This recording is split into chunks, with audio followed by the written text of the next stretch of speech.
did the praying mantis know when and where to strike? The answer is found not in his lightning-fast claws, but in his eyes. And how the praying mantis sees its prey might shock you. If a prey comes within range, they'll reach out and grab it very quickly. It turns out, looking into the eyes of the animal kingdom can teach us a lot about how we survive.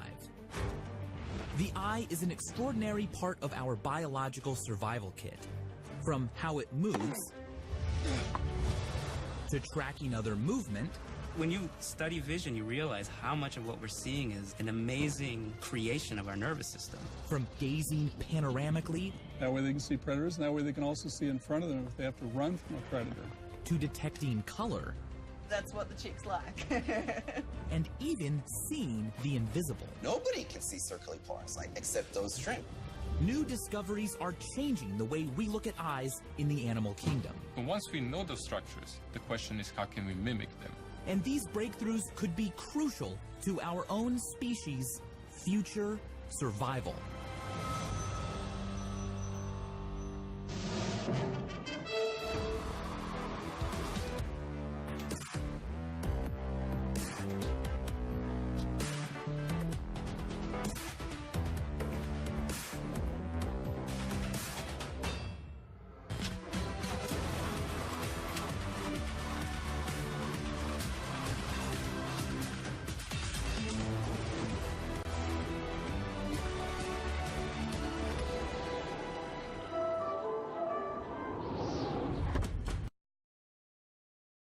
Eyes have evolved throughout the animal kingdom over millions of years.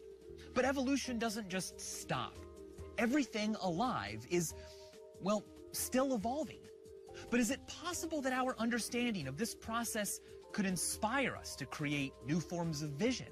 And that this ability to tinker with biology will help us to survive in the future? This is our last and possibly our biggest survival challenge. Future survival. Dr. Victor Gruev at Washington University is a future thinker. He wants to use what we know about other animals' visual systems and repurpose them for our own needs. Where in nature does Victor find inspiration for a technology that can detect cancer? Well, none other than the eyes of our old buddy, the mantis shrimp. By training, I'm an engineer, but I always had a childish or childlike curiosity about science in general. So I was intrigued, not just what happens in engineering, but more broadly than that, how things in nature function. How has nature engineered such a compact systems, and they're able to find targets, to live with such a complex camera in their eyes, process all of the information, and at the same time survive.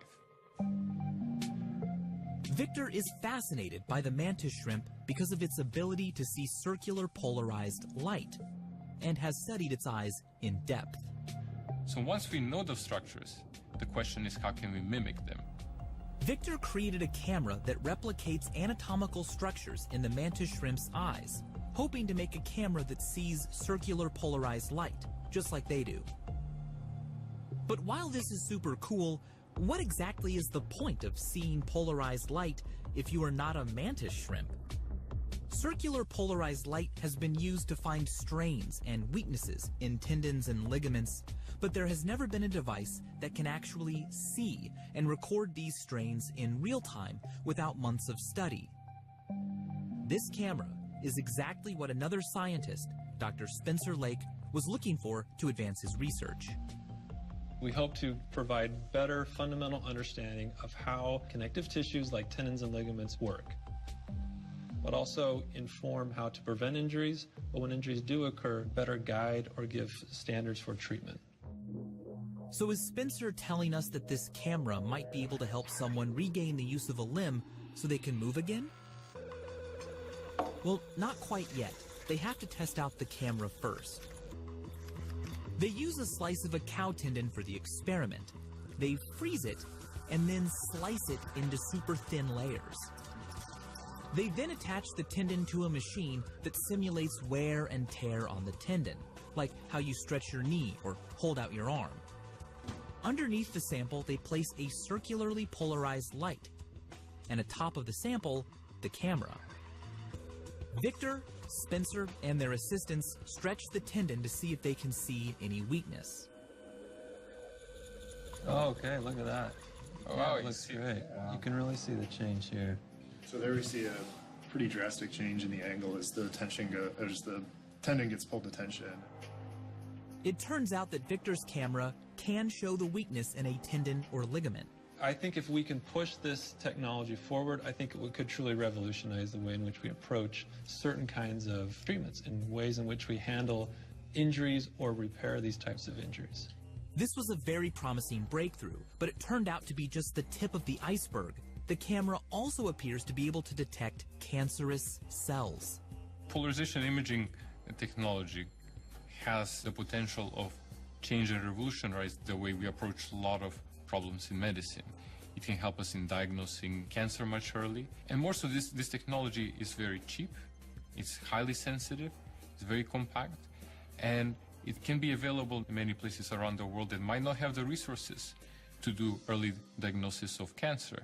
And this technology can enable that. Incredible.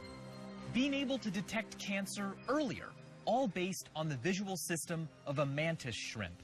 And this technology could help future generations survive their untimely death from a terrible disease. But this discovery is just one small piece of the eye evolution revolution. Understanding more about different eyes is leading researchers all over the world to develop breakthrough technologies. This color night vision camera system, developed by Dr. Warrant together with Toyota, is based on the visual system of nocturnal insects that have to see in the dark. It could save thousands of lives from car accidents that occur at night. And look at this moth eye. Its coating is the inspiration for some new nanoscale technologies that could improve solar panels. This discovery could help us provide clean, sustainable energy for future generations.